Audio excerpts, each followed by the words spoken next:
In 1986, a woman vanished on her wedding day. Her dress was found hanging in a tree 10 miles away. 5 years later, a farmer makes a shocking discovery. It was supposed to be the happiest day of her life. On June 14, 1986, in the quiet farming town of Bethel Ridge, Kentucky, 24-year-old Claire Whitmore vanished without a trace. The sun rose that morning over green fields and crooked white fences, casting its light on a modest Baptist church where pews were already decorated with white ribbons. Claire's mother, Eleanor, moved frantically between the altar and the church hall, trying to steady her hands. Guests were already arriving, the groom was adjusting his tie, and everyone kept asking the same question: "Where's the bride?" Claire had been last seen at 9:47 a.m. at her family's home, just a few miles from the church. Her younger brother Jason said he helped her zip up her white dress. She looked nervous but excited, he remembered later. She hugged him tight and said, "Today everything changes." Then she grabbed her purse, walked out the front door, and disappeared. By noon, the wedding was delayed.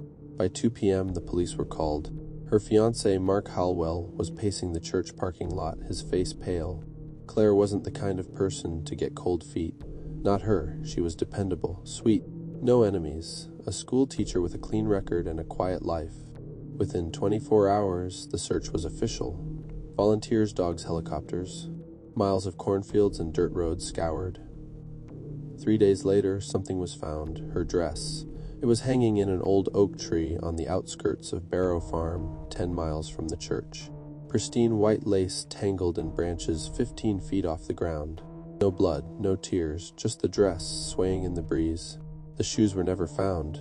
Neither was Claire. Rumors exploded. She ran off. She was kidnapped. She was killed, but no suspect was ever charged. No evidence ever led to anything solid. The case went cold. 5 years later, the town had almost moved on. At least, that's what they told themselves. Claire's mother had a different kind of grief, the kind that hardens people. She rarely left her home. Her father died of a stroke in 1989, and Jason, now 20, had taken to working odd jobs, still refusing to leave Bethel Ridge. He wanted answers, and he wasn't alone. That spring of 1991, 58-year-old farmer Dale Rutger was plowing an unused pasture behind his barn, land that hadn't been touched in years. He'd recently bought the adjacent property and decided to clear it for alfalfa. At 10:13 a.m., his tractor hit something buried. Metal. He shut the engine off and hopped down, shovel in hand. The soil wasn't difficult, just dry and loose. After a few minutes, Dale uncovered a rusted handle connected to a thin metal door. It was about 4 feet wide and didn't belong to anything he'd ever seen before on the property. He called the sheriff's office. Deputies came, then forensics.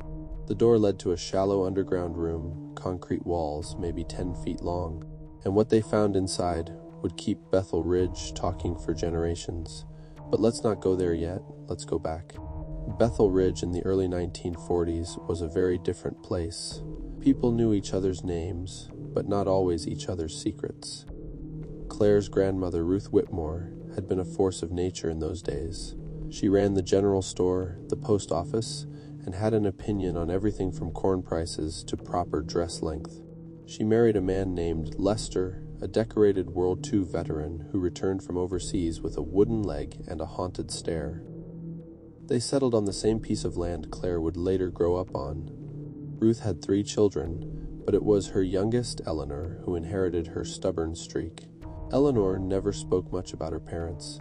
Lester died young, and Ruth, they said, grew bitter and secretive after that. But she always insisted the land had eyes and ears, and once even buried a shotgun behind the tool shed, just in case someone came looking. People said she was paranoid, but then again, people always say that until something happens. On the day Claire vanished, her older cousin, Peter, had been in town. He was a trucker and had a history of brushes with the law, minor stuff, but enough to raise suspicion. He showed up to the wedding with a bottle in hand and a woman no one knew. He left before the police even started asking questions. When they tracked him down a week later, he said he'd left town before noon and hadn't seen Claire at all that day. Jason didn't believe him, never had, but the police had nothing to go on. Peter wasn't charged. Jason watched, powerless as the case slipped through everyone's fingers. Still, he kept notes. A spiral notebook tucked in his nightstand, filled with names, phone numbers, and rumors he'd picked up over the years. Local mechanics who said they saw a white car driving like hell down Old Mill Road. A waitress from a diner on Route 4 who swore Claire came in crying the morning of her wedding. A boy who said he saw something white fluttering in the trees behind Barrow Farm that afternoon. All dead ends until Farmer Dale made his discovery. The sheriff didn't release many details to the public, only that items of interest were found in the underground structure. But Jason was one of the first civilians called to the scene. Not officially, but because Deputy Martin still owed him a favor. They'd grown up together. When Jason stepped into that room, his lungs tightened. The space smelled like earth and iron. The walls were concrete, the floor dirt. In one corner, a small metal table. On it, a single hair-comb blue plastic. Claire's. He knew it the second he saw it. And then he saw the blood stains on the floor. Dark, old, smeared like something had been dragged. That night, he sat on his porch staring out into the dark, the notebook on his lap. One word circled 3 times, Peter. But if Peter did something, why dump the dress 10 miles in the opposite direction? Why build a hidden room? And more importantly, why come back? Because the sheriff's office said something else too. The underground room showed signs of use. Recent use, someone had been there. Jason Whitmore didn't sleep that night.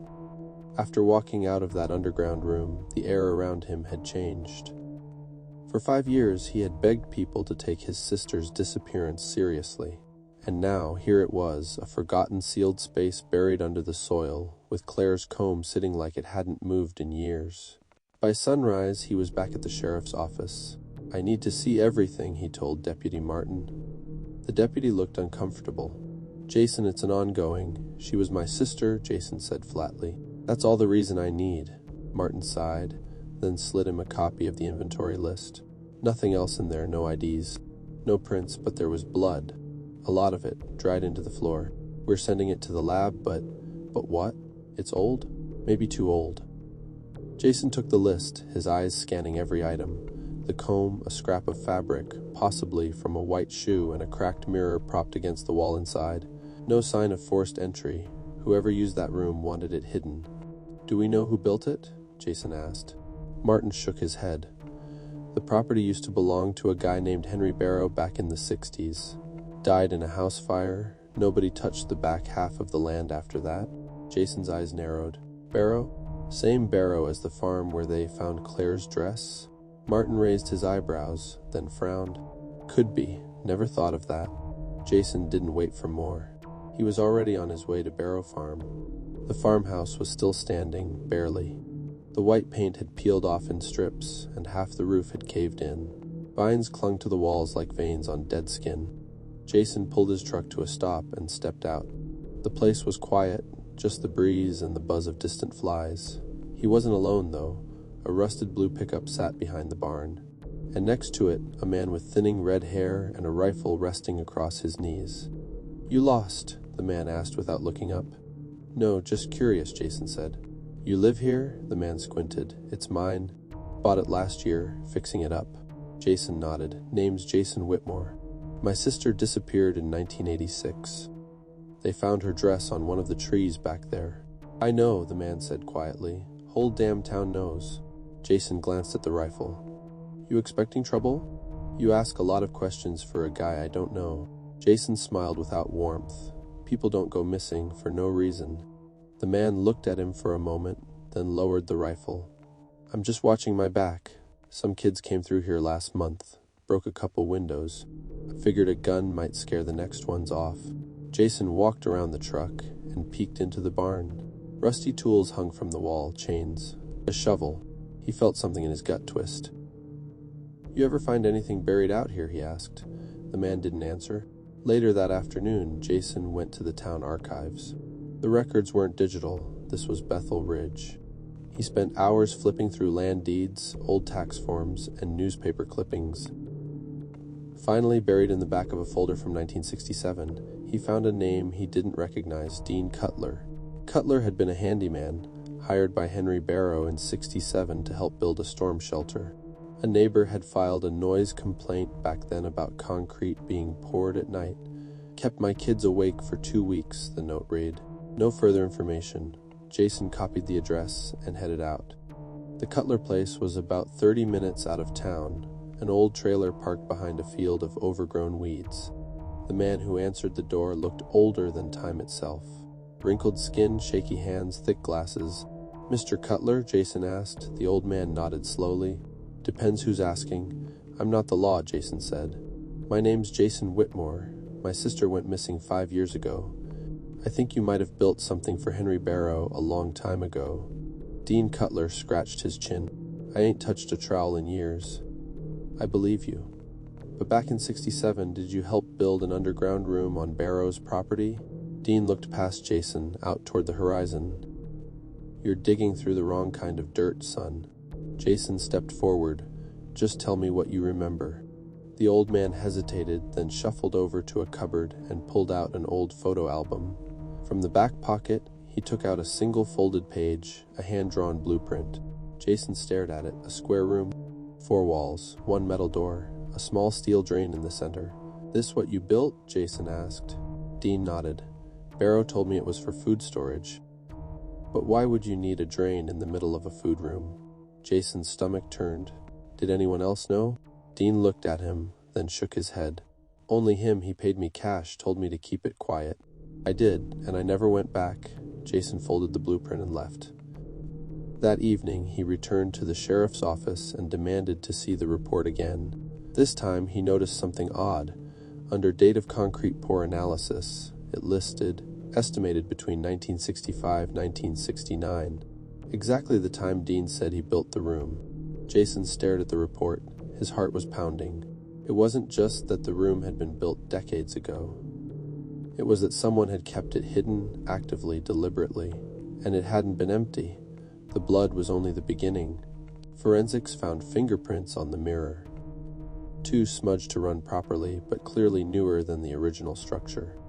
Someone had been in there after Claire disappeared. Maybe even used it. Jason stared at the map. The Barrow property. The underground room.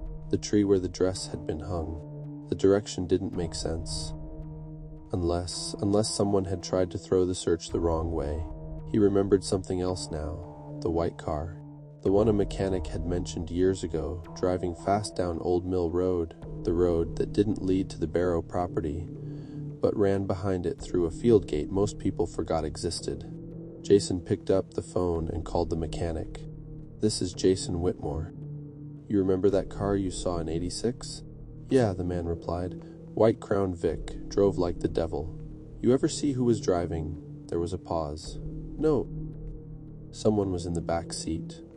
Looked like they were struggling." Jason's blood ran cold. "What time?" "Around 10:30 a.m., just 45 minutes after Claire left home." Jason stood in the parking lot of the mechanic's garage with his jaw tight and his hands clenched.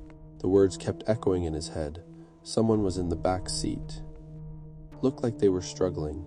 That was the break he had waited 5 long years for. He grabbed his notebook and scribbled a note beneath the entry for the White Crown Vic, 10:30 a.m. Old Mill Road, back seat, struggling. Then he underlined it 3 times. "I need to know one more thing," Jason said. "Did you ever see that car again?" The mechanic rubbed his chin once. Maybe 2 weeks later. Same model, same dents on the rear bumper. But it was parked behind Tom's Tavern. That place down by the tracks. Jason didn't even respond. He was already walking to his truck. Tom's Tavern was a long, low building with faded green paint and a busted neon beer sign that hadn't worked in years. The bar was quiet this time of day, just a few old-timers playing cards and a jukebox humming softly in the corner. Jason pushed open the door and stepped in. Behind the counter stood a man with gray hair and a sour look, Tom, the owner.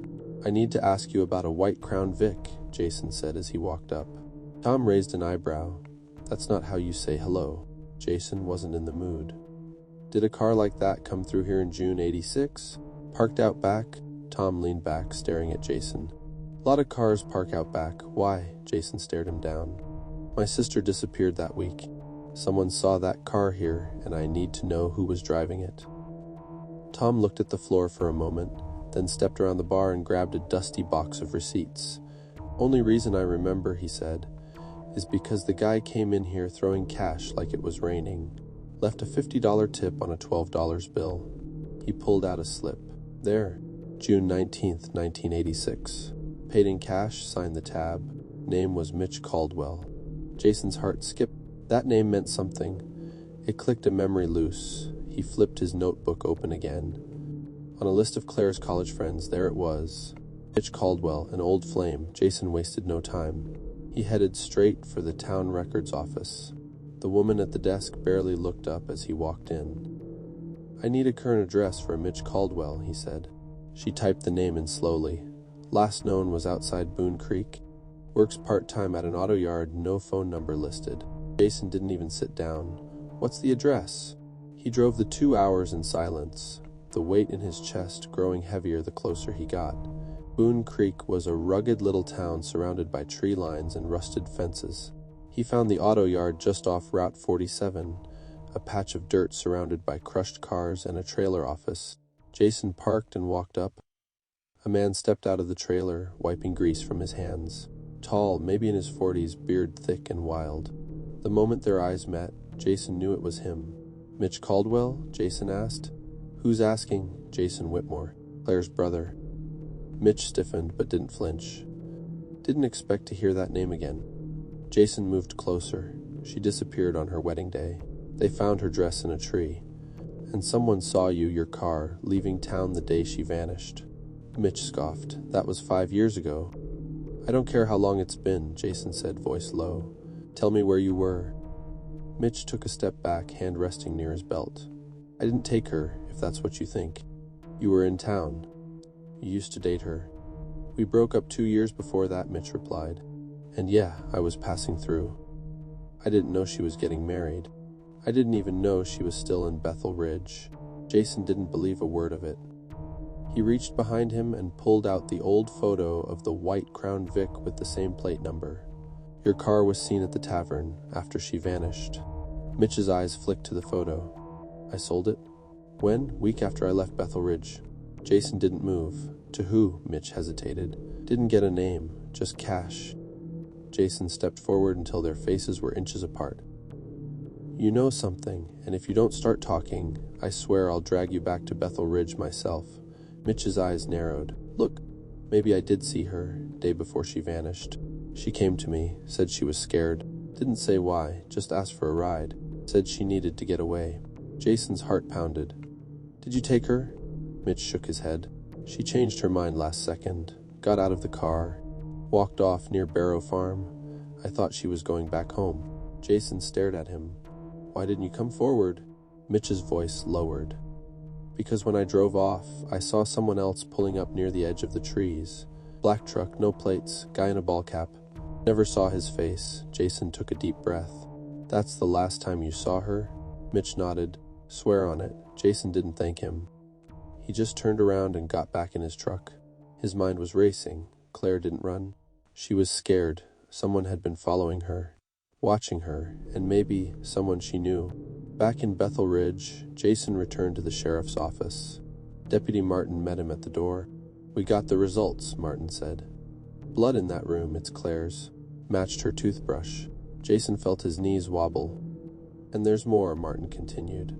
"We found something else under the floorboards. Wrapped in plastic, a cassette tape." Jason blinked. "A tape?" Martin nodded. "Still playing it now. It's rough, lots of static, but you can hear a voice." He walked Jason into the evidence room. A tape recorder sat on the desk. The moment it played, Jason's skin went cold. A woman's voice, shaky, breathless. "If anyone finds this, I didn't leave. I didn't run. He locked me here." The tape cut off. Jason stepped back. "Who's he?" Martin asked. Jason didn't answer. He had someone in mind. Jason couldn't sleep, not after hearing Claire's voice. That shaky recording played over and over in his mind. Her words clung to his thoughts like barbed wire. "If anyone finds this, I didn't leave. I didn't run. He locked me here." The sun hadn't even risen when Jason got back in his truck. He headed straight for the county courthouse. He needed access to records, property transfers, arrests, background checks. Anything that could give a clue about the man Claire mentioned, the one with the black truck and the ball cap. The one Mitch said showed up near the woods after Claire walked away. There weren't many black pickups registered in the county in '86, and even fewer with no plates, as Mitch described. But Jason remembered something from years ago, a name that had always bothered him, someone with a reputation for running odd jobs quietly. No paper trail, no real employer. Just a guy who showed up, got paid in cash, and disappeared again. Ray Minter. He'd been mentioned in hushed conversations around the gas station and at the back table in Tom's Tavern. Word was he did dirty work for whoever paid him enough. Jason found the court clerk and asked for Ray's file. The clerk narrowed her eyes. "You're not law enforcement."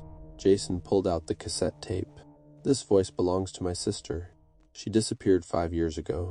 Ray Minter may be involved." The woman stared at him for a long second, then slowly turned to the filing cabinet. "He got picked up twice back in the '80s, she said, flipping through folders. One time for breaking and entering, another time for fighting at a bar up in Lexington. Nothing ever stuck. He's a ghost on paper." Jason took the file, scanned it. Last known address, an abandoned warehouse on Tiller Avenue near the edge of the old rail yard. He drove straight there. The warehouse was as dead as it looked, sheet metal siding flapping in the wind, broken windows, graffiti covering the walls. Jason pulled his truck around back and found a dirt path leading to a rusted chain-link gate. It wasn't locked. He stepped inside slowly, hand resting on the butt of the pistol he kept under the seat, just in case.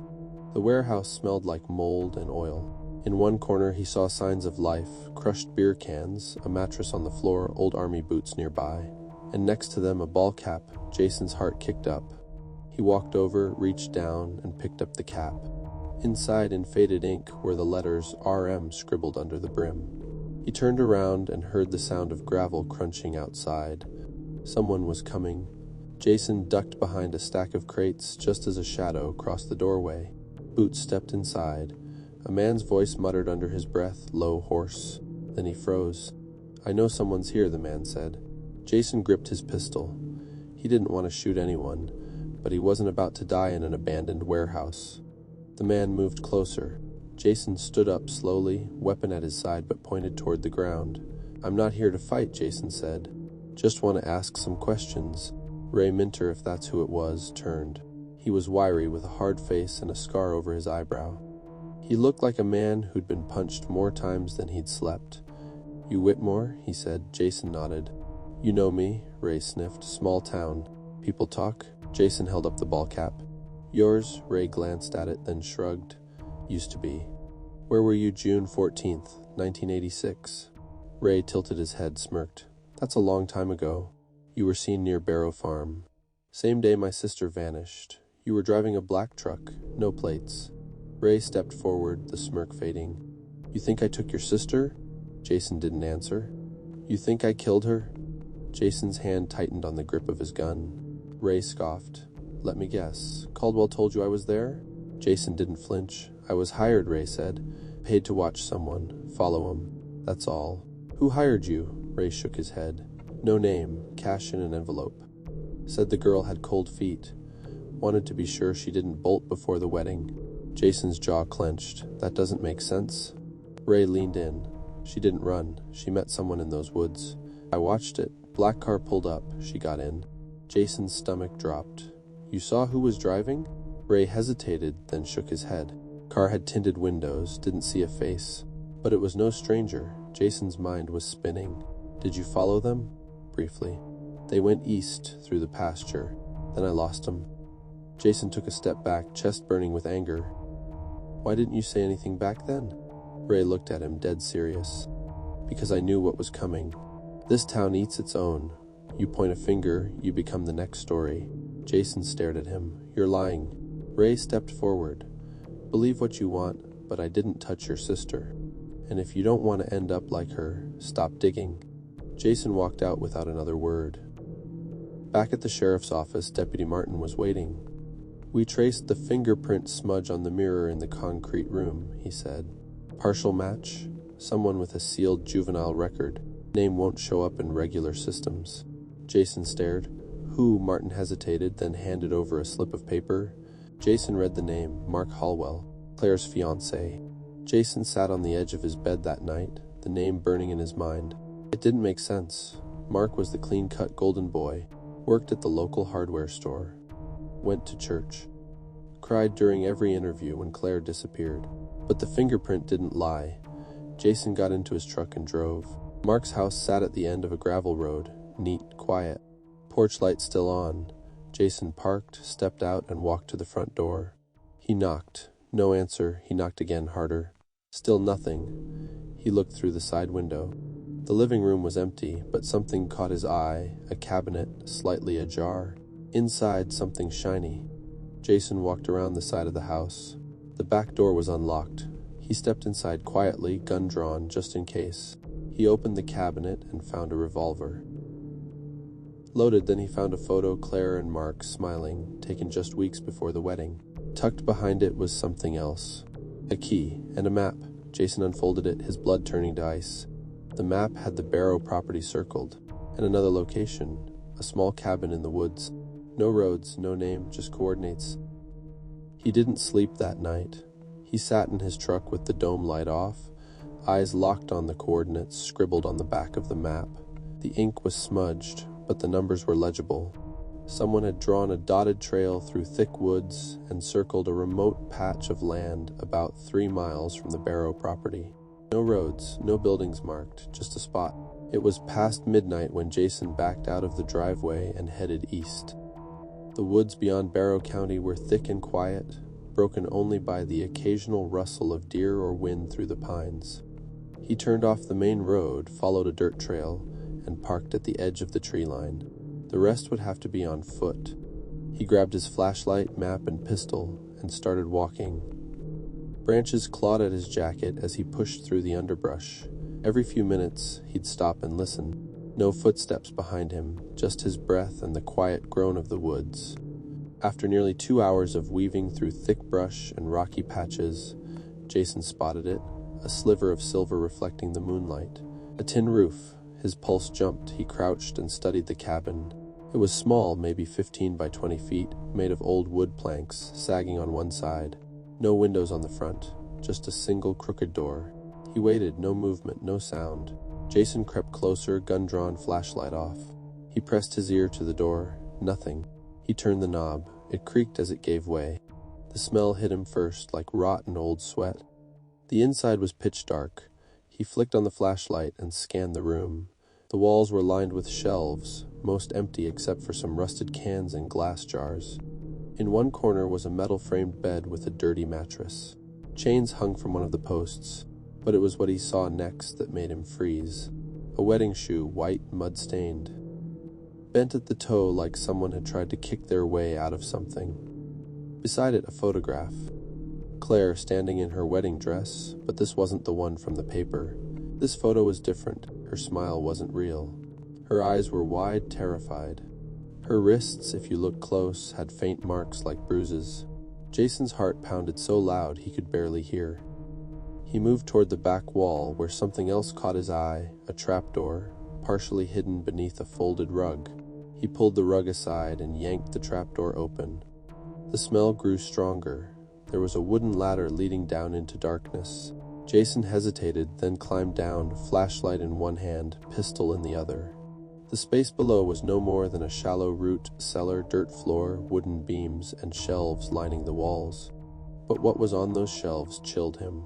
Polaroids, dozens of them, women in dresses, girls sitting on dusty mattresses, some crying, some tied up, all terrified. Jason grabbed a handful and flipped through them. Most weren't Claire, but then there she was again. Same dress, different angles, the fear on her face the same in each one. And something else. In the corner of one photo, just barely visible, was a hand. A man's hand. Jason recognized the ring. It was Mark's. Suddenly, the floor above creaked. Jason froze, another step, slow. Careful. He killed the flashlight and crouched in the corner, gun pointed toward the trapdoor. Then silence. For a long moment, all he could hear was his own heartbeat. Then the door slammed shut above him. Jason surged up the ladder and pushed, but it wouldn't budge. Locked from above, he banged his shoulder into it again and again. Still nothing. Then a voice came through the boards. "Should have left it alone, Whitmore." "Mark," Jason cursed under his breath. "What the hell is this place, Mark? You want answers?" Mark's voice was eerily calm. "This is where I kept her, for a while." Jason's breath caught. "You're sick." Mark laughed bitterly. "No, I'm careful." "You ever try living with someone who keeps threatening to leave you? To ruin your name? I gave her everything. But she was gonna run, make me the villain. So I stopped her." Jason's hand shook, but he kept the gun steady. "You killed her?" Silence. "She wouldn't listen, and then she wouldn't wake up." Jason slammed his shoulder into the trapdoor again. "You're done, Mark. There's enough evidence down here to bury you for life." Another laugh. "Funny, that's what she said." Suddenly a click, then a whoosh of heat. Jason's stomach turned. He smelled smoke. "No." He backed down the ladder and looked toward the corner. Flames were licking through a crack in the boards. Mark had lit the cabin on fire. Jason's training kicked in. He dropped to the floor, covered his mouth with his jacket, and looked for another way out. The walls were dirt, hard-packed but old. He kicked one with his boot. Nothing. Then again, a chunk gave way. He kicked again. And again. The smoke was thick now, clawing at his throat. Finally, a hole opened. He squeezed through, dragging himself into what looked like an old animal burrow, half collapsed. He crawled, smoke and heat chasing him, his lungs burning. Then cold air. He burst through a thicket and collapsed outside, coughing, covered in dirt and ash. The cabin behind him was now a torch, the flames lighting up the trees like daylight. Mark's truck was gone. Jason stumbled back toward his own truck, nearly falling twice. He drove straight to the sheriff's office, lungs aching, hands still gripping the wedding shoe, and photographs like his life depended on it. Sheriff Harding stared at him as he dumped everything on the desk. "You wanted proof?" Jason rasped. "There it is." The next day, a full search team headed to the burn site. They found the remains of the cellar, some partially burned evidence, and the outline of what had once been a trapdoor. But Mark was long gone, and APB went out across the state. Jason knew he'd run far, but now they had a face, a name, and evidence. For the first time in 5 years, it wasn't just whispers or rumors, it was real. The manhunt for Mark Hallwell started before dawn. By 5:30 a.m., roadblocks had gone up on all state highways within 150 miles. Patrol cars swept neighborhoods and truck stops, searching for any sign of his black pickup. Every TV and radio station across Kentucky blasted his photo, but Mark had vanished like smoke. Sheriff Harding sat across from Jason at the county station, flipping through the Polaroids Jason had pulled from the cabin. His jaw was clenched. "This wasn't just a heat-of-the-moment crime," the sheriff said. "This was planned, organized. That cabin wasn't a hiding place, it was a prison." Jason didn't respond. His face was pale and his eyes bloodshot. Harding continued, "You're lucky to be alive. He tried to burn you alive in there." Jason leaned forward. "Then let me help you find him." Harding raised an eyebrow. "You're not law enforcement?" "I'm not going to wait another 5 years," Jason snapped. "He was engaged to my sister. He knew our family. He knew how we think. That gives me a better chance than anyone in this building." The sheriff considered that for a long moment. Then he slid a folded paper across the desk. "We found this in his house." Jason opened it. A receipt from a gas station near the state line, timestamped 3:42 a.m., just hours after the fire, paid in cash. "Interstate 64 West," Jason said under his breath. "He's running toward St. Louis." Harding nodded. "We've alerted Missouri, Illinois, Indiana, but there's a lot of ground to cover." Jason stood. "Then I better get moving." He packed quickly, clothes, his pistol, a box of ammo, and a bag of old case notes he'd kept since Claire vanished. This time it was personal. He hit the highway before noon. The road was long and straight. Each billboard and roadside diner blurred past. Jason kept the radio off.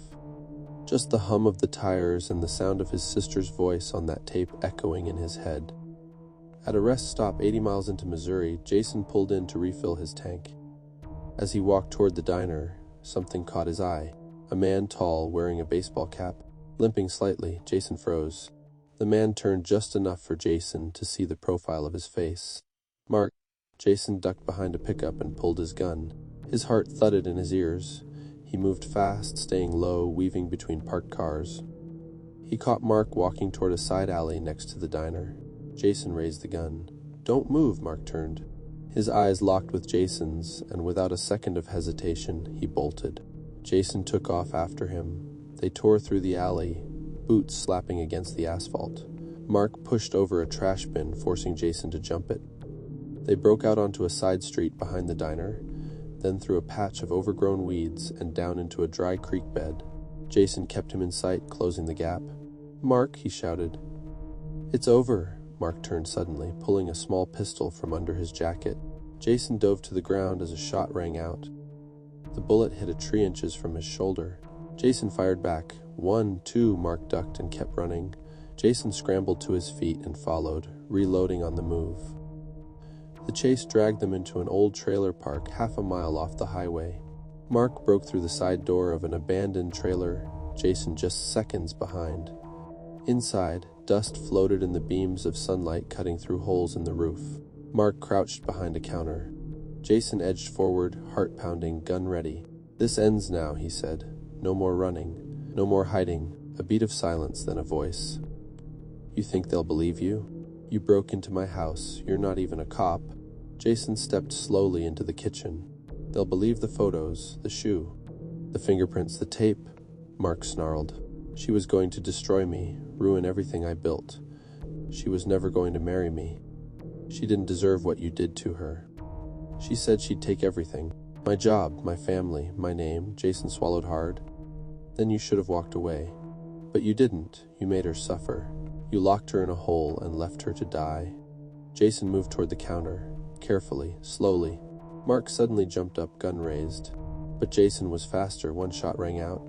Mark collapsed to the floor, clutching his shoulder, the gun skidding across the tiles. Jason rushed forward, kicked the weapon away, and pinned him down. Blood pooled beneath Mark, but he was alive. Sirens wailed in the distance. Mark Halwell was taken into custody by Missouri State Police. He was patched up and booked on multiple charges: attempted murder, kidnapping, destruction of evidence, and obstruction of justice. Jason followed behind the ambulance, tired but burning with purpose. At the Missouri station, he stood behind the two-way glass as Mark was fingerprinted, photographed, and thrown into a holding cell. Sheriff Harding called that night. "They're flying him back to Kentucky next week." "You did good, Jason."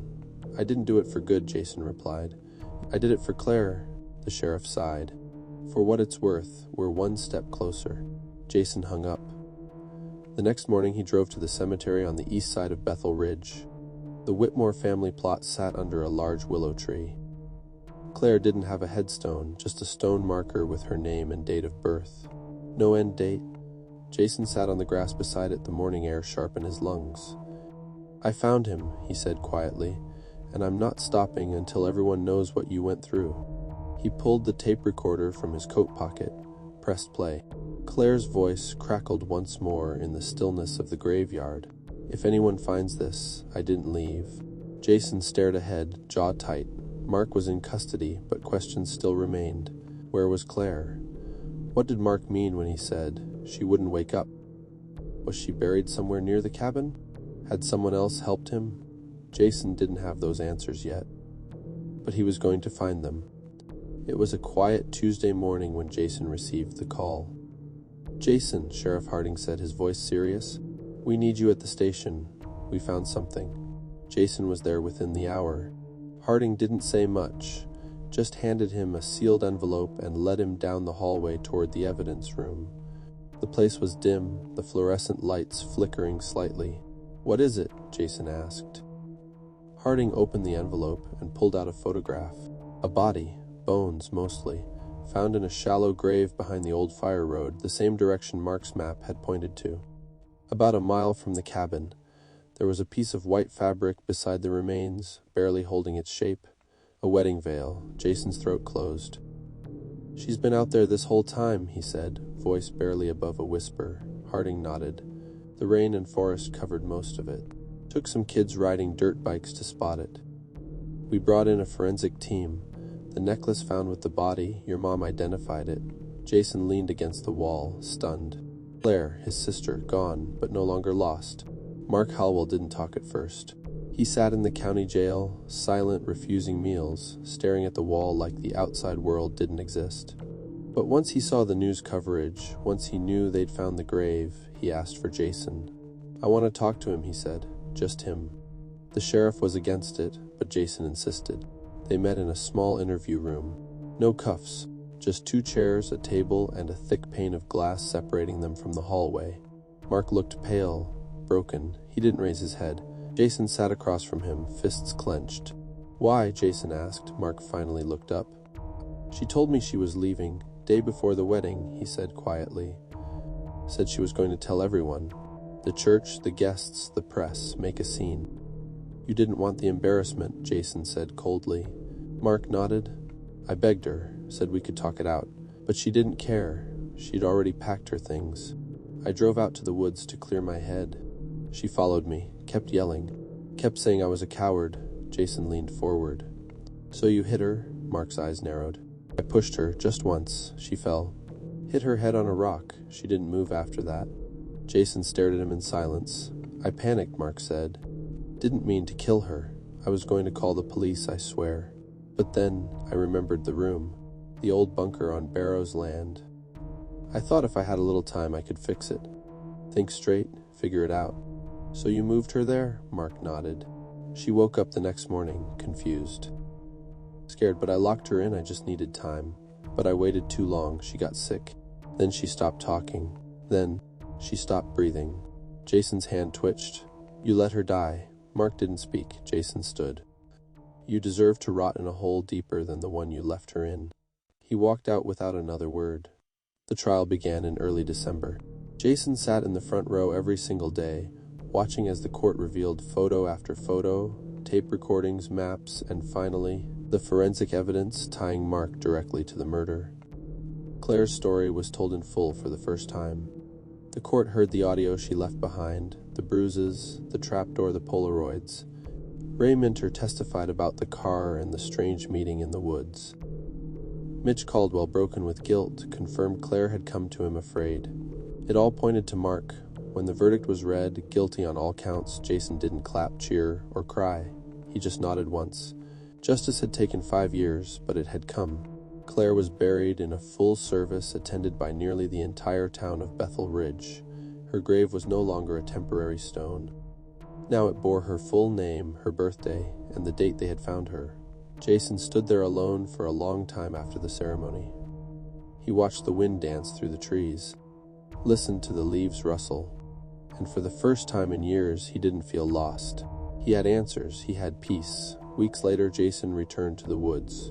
He found the exact spot where her dress had been discovered, high in the branches, where the wind had once carried it like a flag. This time he came with a marker and a hammer. He carved her initials into the base of the tree. CW, then beneath it, she never ran. Months passed. Jason left Bethel Ridge for a while, tried to rebuild a quiet life. But Claire's story stayed with him. Not just because she was his sister, but because she represented something more. The truth had been buried in dirt and lies and silence, and he had dug it out, piece by piece.